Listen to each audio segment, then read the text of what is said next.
El fútbol, desde sus orígenes, ha sido utilizado como un instrumento glorificador de calles, pueblos o ciudades, pero a través de él también se ha marcado el movimiento de seres humanos de un continente a otro, así como el amor por la tierra lejana.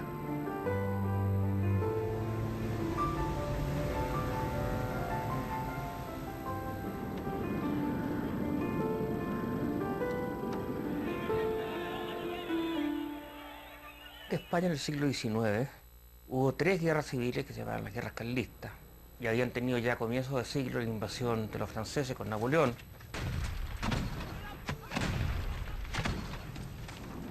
Los españoles empiezan a emigrar a América y a Chile en busca de una oportunidad. Y este país les da la oportunidad de crecer personal, familiar, social y económicamente. Los españoles van llegando a través de lo que se ha llamado la inmigración por encargo. Es el padre que trae al hermano, que trae al sobrino. Y aquí se van juntando y se van formando los centros españoles, desde Arica a Punta Arenas. Mi padre llega alrededor de 1917, 1918, con 2 hermanos más. Los primeros que vienen son los papás de mi mamá, asturianos, ¿no es cierto?, un pueblo, Goviendes que se llama, un pueblo muy, muy pequeño, y mi papá de un pueblo mucho más pequeño que el de mi abuelo, que se llama, un pueblo que se llama Erosa en Galicia. Mis abuelos vinieron, muy chicos, se vinieron para acá y al otro lado del mundo. Y aquí nacimos nosotros después. Y curiosamente también se van dedicando a distintos oficios. Los panaderos de este país son esencialmente de origen gallego. Los riojanos se dedican a la madera y a la zapatería. Los vascos ya habían iniciado la industria del cuero. Los aragoneses empiezan con el tema de la agricultura. Y ahí los españoles en particular tuvieron un especial cuidado por cuanto tenían claro que uno de los principales problemas que podría afectar a estos jóvenes españoles que llegaban a Chile era el tema del ocio, qué hacer en las horas libres. Y es lógico, o sea, gente joven tiene que buscar una entretención. ¿Qué lugares de más entretención para la gente de 17, 18 años? Algo deportivo. Era un lugar de reunión para la gente. No había los espectáculos que hay ahora, ni las comodidades, ni la televisión. De a poco, el deporte comenzó a ser el puente de adaptación de estas nuevas familias españolas, aunque también ejerció como un conector a los distintos centros instalados en la capital. La institución por excelencia de abolengo de la colectividad, que ya había adquirido por el éxito económico y por el origen extranjero un nivel social importante, era el Círculo Español.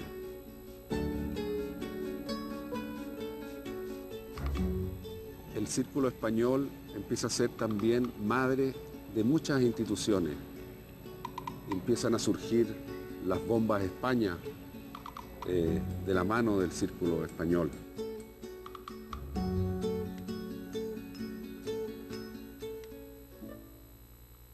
El Centro Español de Instrucción y Recreo es la típica mutualidad que organizan los españoles. En la mutual estaban los más pobres, los más, digamos, los que necesitaban, digamos, ayuda económica. Y es precisamente en este centro español de instrucción y recreo, estos jóvenes rápidamente captaron la necesidad de organizar un club de ciclismo de la colonia española, y así nació el Club Ciclista Ibérico en 1909. Una vez instalados en la sociedad chilena, los jóvenes españoles comenzaron a destacar por sus habilidades en diversos deportes.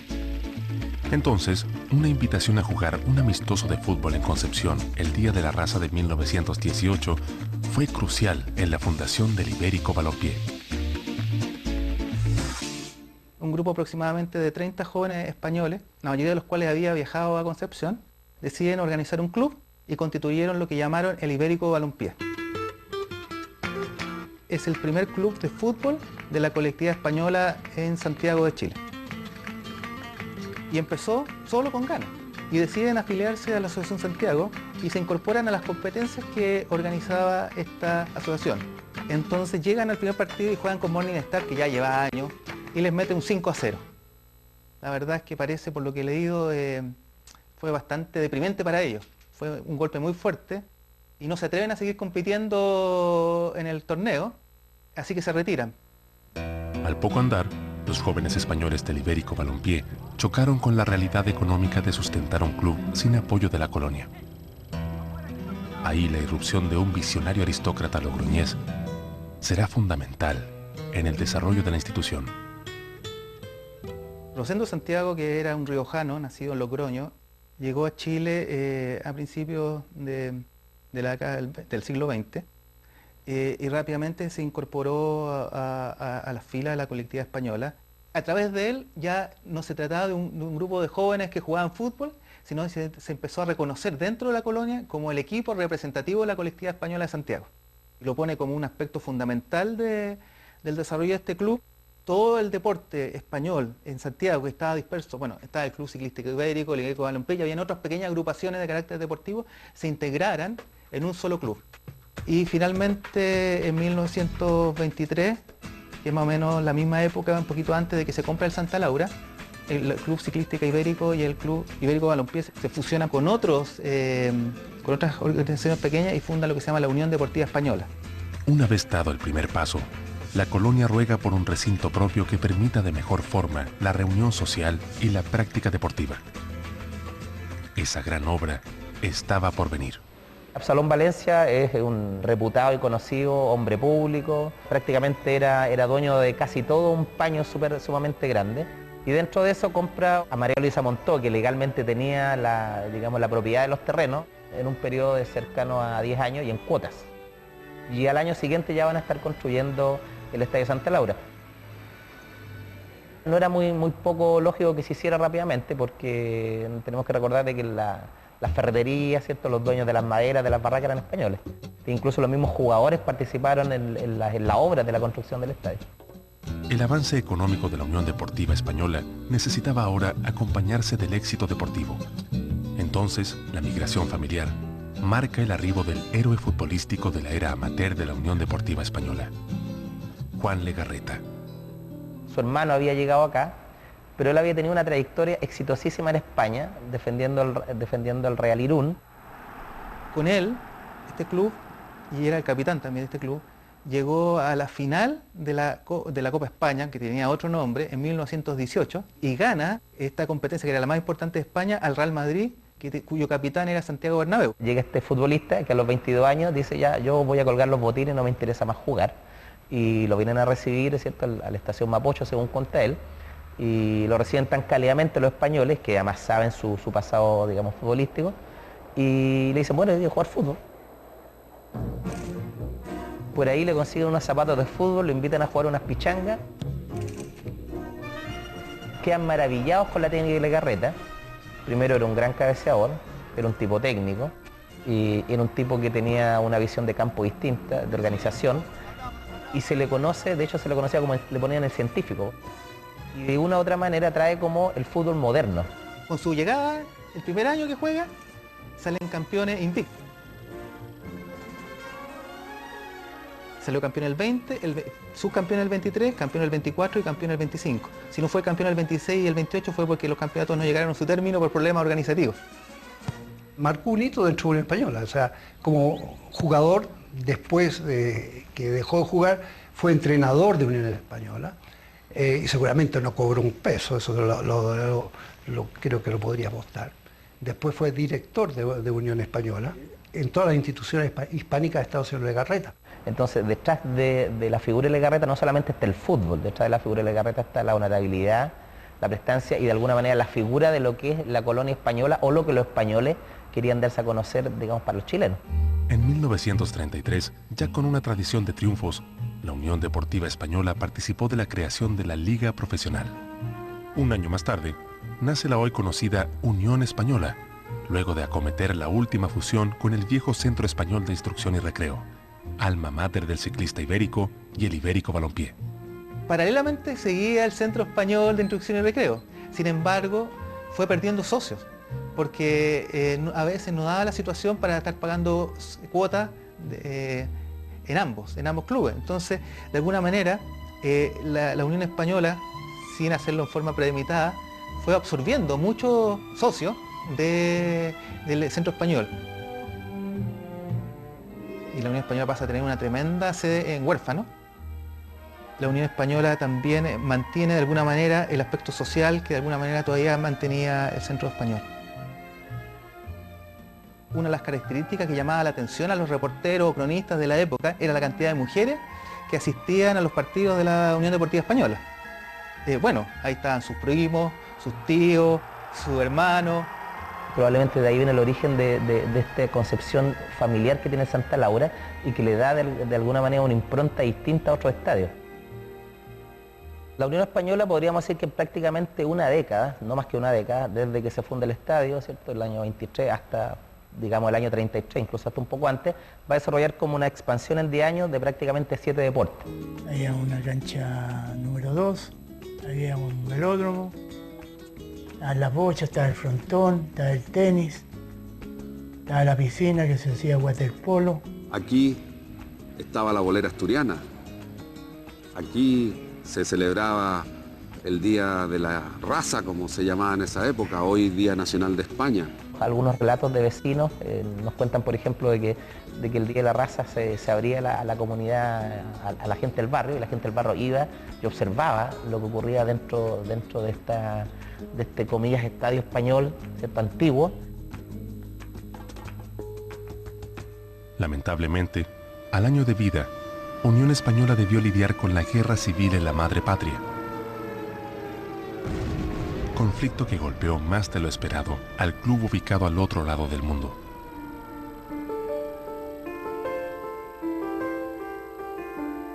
$2.500 refugiados políticos llegaron al país. Muchos de ellos fueron gran aporte a la cultura nacional.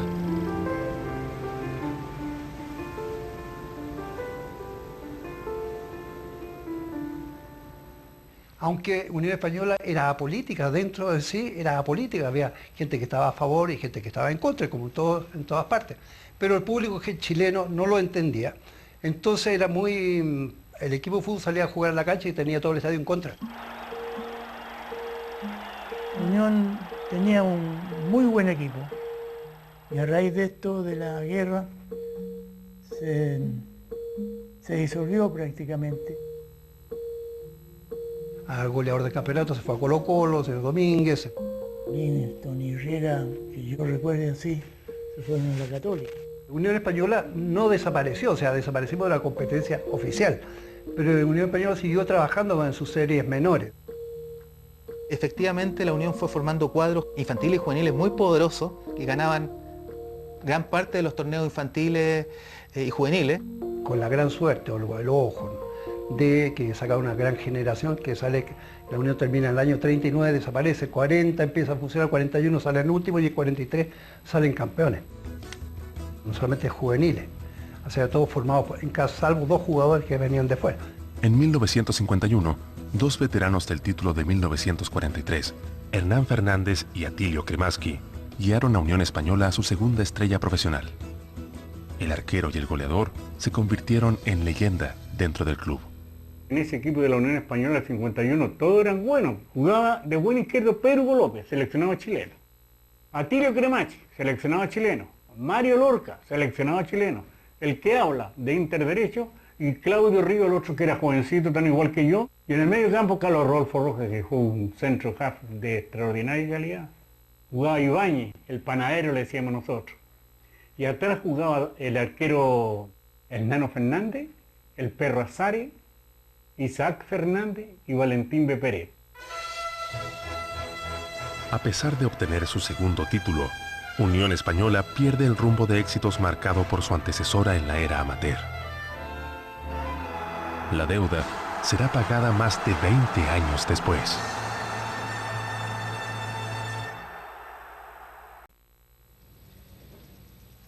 Luego de su segundo título profesional, Unión Española vivió por largos años en la oscuridad de la derrota. Entonces, al igual que en la época amateur, un presidente visionario llevará al equipo al pináculo de Sudamérica. Emulando a Don Quijote, Abel Alonso buscó su fiel escudero. Este fue el técnico antofagastino Luis Santibáñez. Santibáñez era un personaje, pero él hacía el personaje. Era un técnico que sabía mucho, aunque no haya jugado al fútbol. Como calidad humana yo he conocido pocos en el fútbol como él, y muy capaz. Por eso que donde estuvo fue campeón. Y tenía un gran preparador físico, Orlier. Una persona que siempre motivaba a los jugadores, de repente te llamaba la atención, pero en buena forma, y te motivaba a entregar lo mejor de ti para sacar adelante los partidos. Luis Santibáñez y Abel Alonso armaron el mejor plantel chileno de la década de los 70. Un equipo imbatible, con gran renovación, en el cual todos querían jugar. Yo veía jugadores, lo que tiene, y se los presentaba a él. Si no le gustaban, no los contrataba. Si le gustaba, los contratábamos. Y así fue como tuvimos, en cierto momento de la selección chilena, había 13 jugadores, no 11, 13 jugadores de la Unión Española. Habíamos 22 jugadores, los trajeron de los mejores equipos. Entonces, habían 2 equipos estelares casi en Unión Española. Los jugadores querían ir a Unión, así como hoy día quieren ir a Colo-Colo, supongamos. Cuando aquello era la Unión. La prueba que me traje de Colo-Colo, Abeli, Rafael González, Leonel Herrera, y no me traje más porque no quise. La época del 70 fue una época gloriosa de la institución. Logró, yo creo que muchas cosas que a lo mejor esperó mucho tiempo. Pero había que formar buenos equipos y en eso don Abel Alonso fue el artífice de esa época. Digamos, fue visionario en el caso de hacer buenos equipos, de buscar a los mejores jugadores junto con los técnicos, traer la Unión Española, y ahí está el logro de todo. Yo creo que ese es el secreto de la época dorada de la Unión Española del año 70 hacia adelante. En 1973, Abel Alonso también supo tocar el corazón de la colonia al repatriar a Honorino Landa, un ídolo rojo que jamás había sumado un título con Unión Española y que con la tercera estrella pudo cumplir su sueño. Él era Unión Española, él más 10 más. Si en la Unión iban a verle 10.000 personas, 8.000 iban a ver por el Nino Landa. Porque era un espectáculo, eran partidos que no hacía nada, y porque al día sol se ponía a la sombra, pero cuando ya la hinchaba, lo jodía, agarraba la pelota y hacía un gol, pero como aquel que fuma un cigarrillo. Era una alegría jugar con el Nino, porque él, digamos, su cara siempre mostraba una alegría, que no estaba ni asustado, ni preocupado, nada, era divertirse adentro de la cancha. Tuvimos un agrado tremendo que participara con nosotros. Lo mismo pasó con Jorge Toro. También venía el Mundial del 62 y se incorporaron al plantel y la verdad es que los dos caminaron muy bien y eso dio la pauta para salir campeón. Con el éxito, la hinchada hispana creció. Ahora no solo los españoles avecindados en Chile y sus ascendientes apoyaban al club, sino también muchos connacionales. Incorporó mucha gente que le gusta Unión Española hoy por el mérito de Abel Alonso y sus dirigidos. Unión, yo diría que casi Unión se vuelve internacional y obviamente pasa las fronteras por lejos de Santiago. A nivel nacional empieza a reclutar una cantidad de jóvenes o niños como yo. Pero yo creo que lo que sí llegó que fue el punto cúlmine o de inflexión más bien, fue la campaña de la Copa Libertadores del año 75. Yo creo que fue algo un poco inédito, el hecho que se jugara con los bolivianos y el estadio estaba lleno.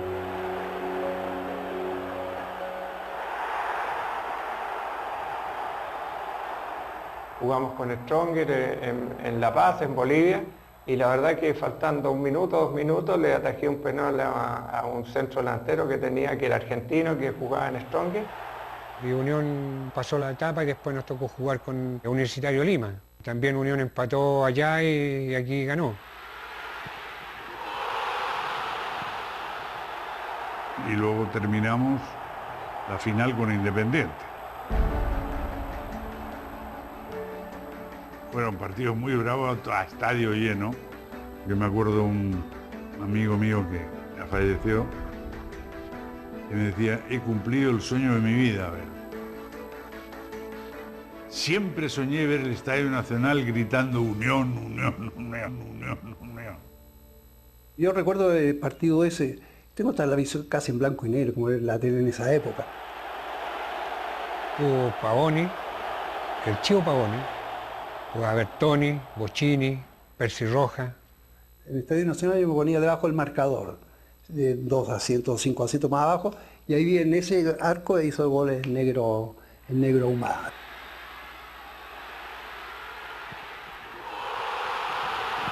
Jamás pensaron ni nosotros pensábamos que le podíamos ganar. Y ganamos 1-0 porque teníamos también, hay que reconocer que teníamos un buen equipo. Y eso nos llevó también a que teníamos la posibilidad a lo mejor de poder ganar la Copa Libertadores.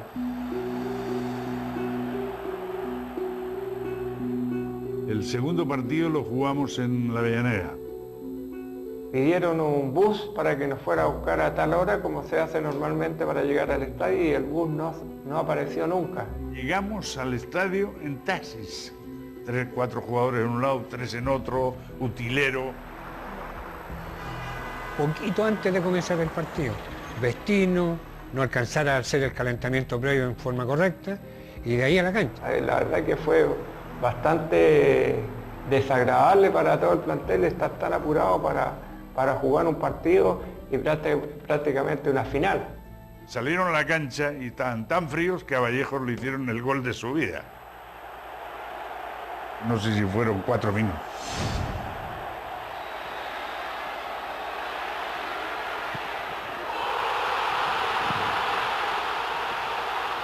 Bueno, ese partido también lo pudimos ganar por secretaría. Porque al árbitro lo quiso suspender porque le habían roto al lineman, le habían roto la cara con una botella, no sé qué, de la tribuna. Entonces yo fui a hablar con Arquifili del camarín, lo conocía de acá. Le dije, mira, vamos a ir, ¿por qué no seguimos jugando? Haga la vista gorda, porque si no esta gente pierde el mundial. Y ganar así no era tampoco porque ganábamos nosotros con eso. Y después nos cobró un penal que a mí no fue penal, y después, bueno, nos ganaron 3-1. Hubieron bastantes circunstancias que se presentaron en contra nuestra. Yo no sé si fueron reales o creadas.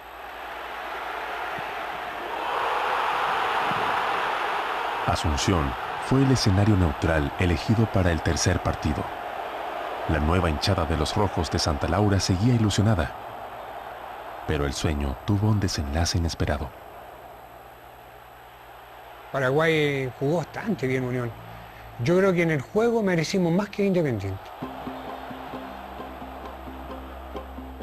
Que ellos habían ganado varias Copas Libertadores, entonces tenían la experiencia más que nosotros, digamos, tuvimos la oportunidad de llegar una vez nosotros, ellos habían llegado a todas las instancias.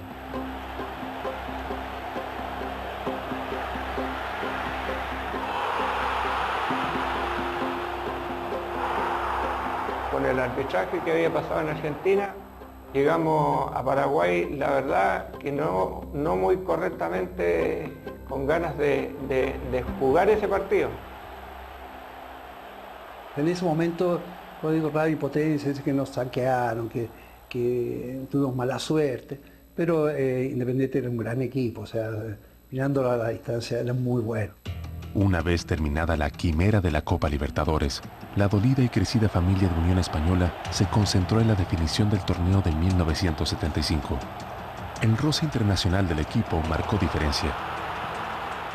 Digamos, en el 75 había un equipo bastante bueno, nosotros no tuvimos problema en ganar el campeonato. Yo creo que Unión se sobrepuso a todos los problemas que tuvo antes en Copa Libertadores, a la pérdida de la final y todo, y empezamos a pensar en el campeonato nacional nada más, pero creo que se ganó bien. Fiel a su protagonismo, en 1976, la Furia Roja vuelve a disputar el título con Everton de Viña del Mar. La definición provocará mucho dolor a un equipo acostumbrado a ganar. Hubo muchas cosas que no quiero ni comentar. Creíamos que iba a ser más fácil y Everton nos persiguió todo el campeonato, estuvo cerca nuestro.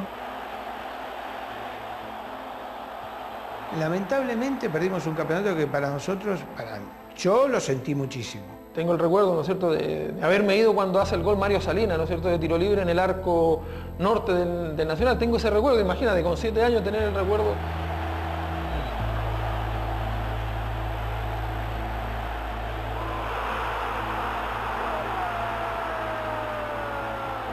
Matemáticamente la perdimos por el resultado, pero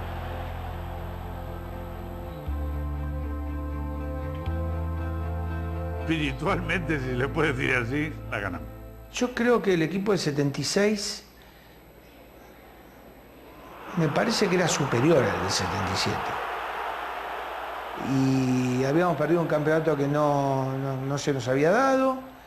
Y bueno, y entonces sentimos que teníamos que luchar por eso.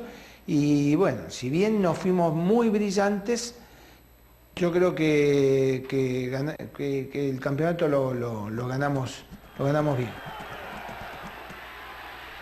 En 1977, y luego del duro traspié, Unión Española sumó su 5ª estrella, la tercera de la era Alonso Santibáñez. Un título que cerrará la época dorada de los rojos, el último acto de un plantel que pasó a la historia del fútbol chileno y que elevó a Unión Española a lo más alto del Olimpo. Luego del cierre de su época dorada, Unión Española tuvo una década para el olvido. La colonia y muchos de sus nuevos hinchas se distanciaron del equipo hasta la llegada de unos ángeles del Estadio Español a Santa Laura. La década de los 90 es la década de los hijos de Español en Chile, pero que vienen con esta raíz español del abuelo español, del padre español, ¿cierto? Y viene con todo este componente, digamos, de nacionalidad. O sea, claro, Sánchez, González, Sierra son hijos de la colonia. Y empezamos a llegar de nuevo a los estadios. O sea, también ellos también aglutinaron, aparte de mucha juventud que no iba a ver la Unión, eran sus amigos. Un equipo que de alguna manera, ¿no es cierto?, con bastante fuerza, por distintas razones, ¿no es cierto?, se volvió a vincular a la colonia, fundamentalmente al Estadio Español, ¿no es cierto?, con José Luis. Era muy raro, ¿no es cierto?, que alguien, un hijo o un socio, ¿no es cierto?, del Estadio Español jugara en Unión Española. Era muy raro, ¿no es cierto?, hasta el día de hoy. Con el correr de los partidos, la imagen del ídolo de la época amateur, Juan Legarreta, asomó fuerte en Santa Laura, representada en el exquisito juego, ascendencia y caballerosidad de José Luis Sierra, un zurdo que pronto se convertirá en leyenda. Podríamos decir que Legarreta era como un punta de lanza, que viene a ser la figura del 10 que después se fue desarrollando. Es decir, un tipo que habilita pero también marca goles. La diferencia con el Coto, que el señor vino de España, era un inmigrante, 100% inmigrante. El Coto es descendiente de inmigrante. Yo el Coto Sierra lo considero un ídolo. O sea, yo creo que es el ídolo más grande que tiene Unión de la era moderna. Tiene todos los valores, tiene los valores hispánicos, tiene valores familiares, tiene los valores deportivos, tiene todos los valores juntos.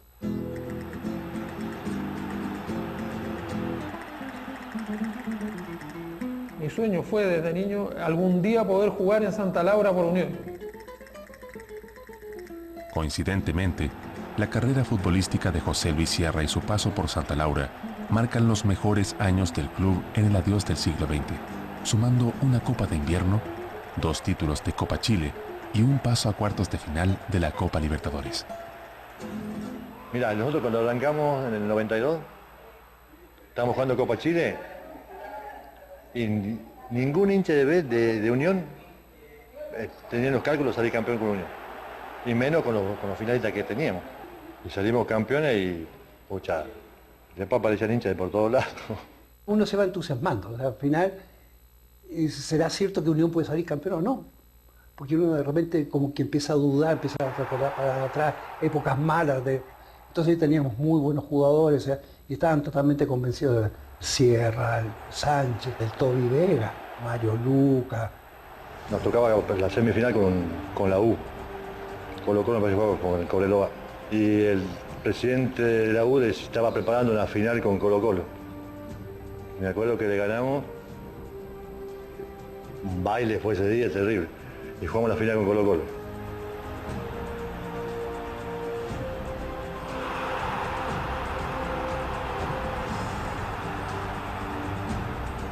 Terminamos ganándola con los 3 goles de Marcelo Vega, ¿no es cierto?, que hace los 3 goles ese día y que, bueno, en definitiva fue un tremendo logro. Y la del 93 es distinta, me pareció a mí, fuimos mucho más regulares y llegamos a la final con Cobreloa. Y ahí, bueno, yo tengo la suerte de hacer el primer gol de ese partido, que ganamos 3-1.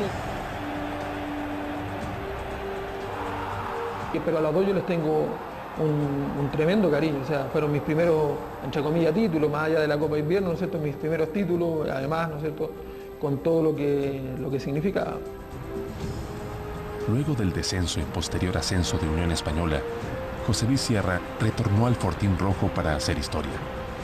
28 años habían pasado del último título profesional del club, por lo que la sexta estrella había sido demasiado esquiva. En un momento económico muy difícil. Entonces nosotros no pretendíamos hacer mucha inversión en el fútbol porque teníamos que pagar deudas que venían de arrastre. Entonces nuestra finalidad no era contratar grandes nombres, sino queríamos pagar todas las deudas que se debían. Era un equipo de mucho carácter que a medida que fueron avanzando las fechas, fuimos superando ese mal momento inicial. Y yo creo que un poco lo que nos marca, a pesar, ¿no es cierto?, de haber perdido, es el primer partido con la U, ¿no es cierto?, en esos playoffs. Y yo sentí, ¿no es cierto?, que en ese partido como que si nosotros jugamos así, yo creo que perfectamente le podemos ganar el segundo partido a la U.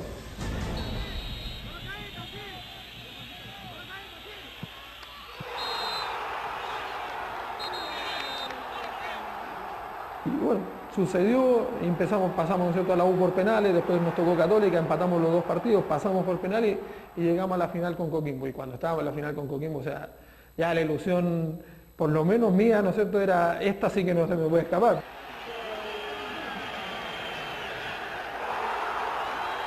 Aquí ganamos 1-0, nos costó mucho, pero ganamos 1-0. Y ahí nos fuimos con ese resultado al partido de vuelta allá en Coquimbo.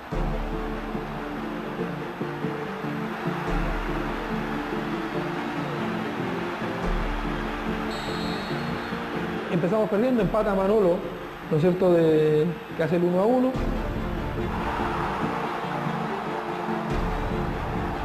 Después nos ponemos 2-1, ¿no es cierto?, con el gol del Coto Rivera de tiro libre.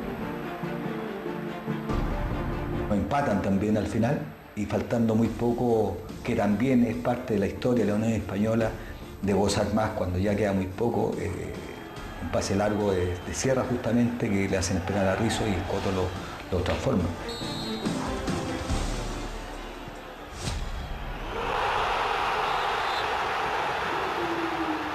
Uno cuando ve los videos y ve la gente, y se recuerda de la gente que lloraba en ese momento arriba de la reja, que fueron después al hotel a celebrar, era gente de todos los estratos, de todos los niveles, que lloraba porque por primera vez veían a su equipo campeón.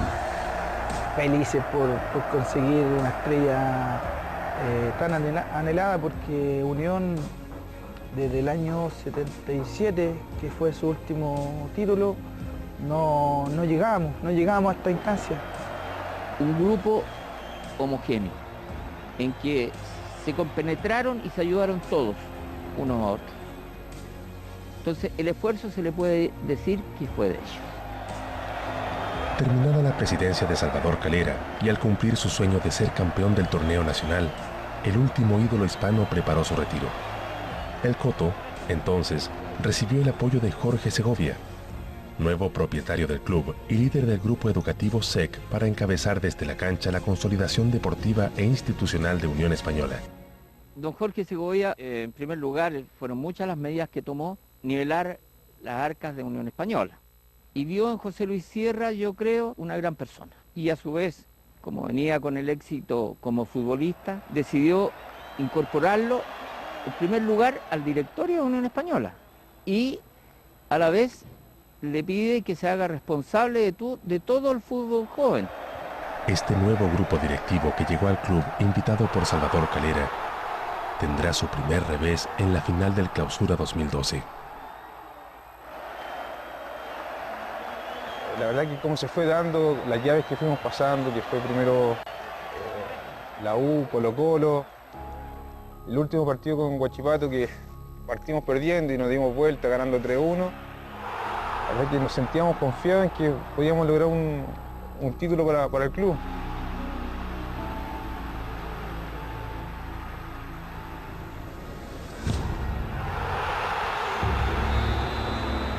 Mi pena fue enorme, o sea, ver llorar a tanta gente de Unión, ver llorar a mis hijos, en definitiva por el fútbol, fue un momento muy difícil.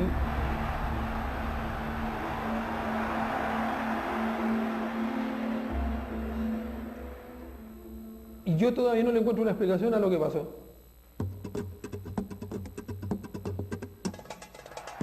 Tan solo 6 meses más tarde, José Luis Sierra se sobrepuso al dolor e incluso a la muerte.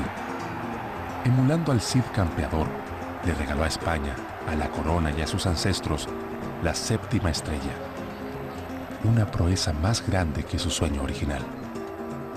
Pero ahí aparece esta figura de nuevo del español o del hijo de español, que es el Coto Sierra, que está dirigiendo la Unión Española y que parece que salva, que parece que ordena. Se reinventó. Se le fueron varios jugadores, pero los que trajo le respondieron. Y yo creo que quedaron con la espinita de dar vuelta y sabían ellos que le iban a dar vuelta. Cuando jugamos con Palestino, dimos vuelta ese partido, dije que podíamos ser campeón, estábamos a una vuelta para dar ese pequeño paso que habíamos perdido el 2012.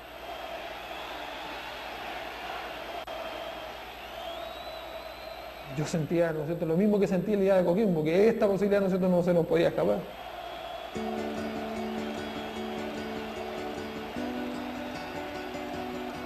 Se resulta, digamos, en un éxito rotundo y en un campeonato que nadie podría desconocer, porque en realidad Unión incluso llegó a tener hasta 6 puntos de ventaja.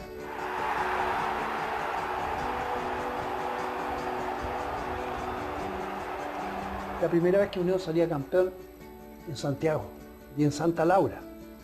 Entonces ya tenía doble significado. Campeón en Santa Laura. Partido con Colo-Colo, partido clásico, tradicional, ganar 1-0. Estaban todos los ingredientes para disfrutar.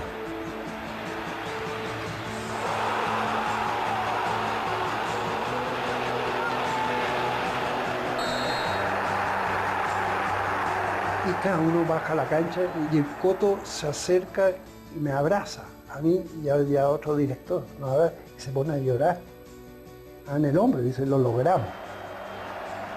Y ahí, en ese día, Sierra, claro, evidentemente con toda esa vinculación que ha tenido y que tiene con el club, es sanguínea, afectiva.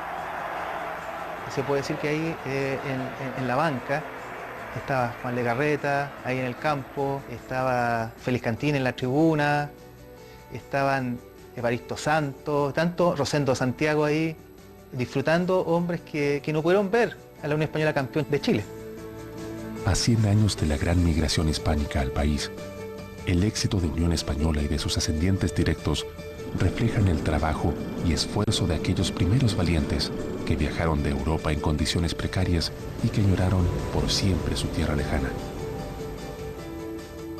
Hoy, cuando sus familias han crecido al otro lado del mundo, sus hijos y nietos luchan por conservar a través de distintas agrupaciones los valores de su cultura en nuestra sociedad.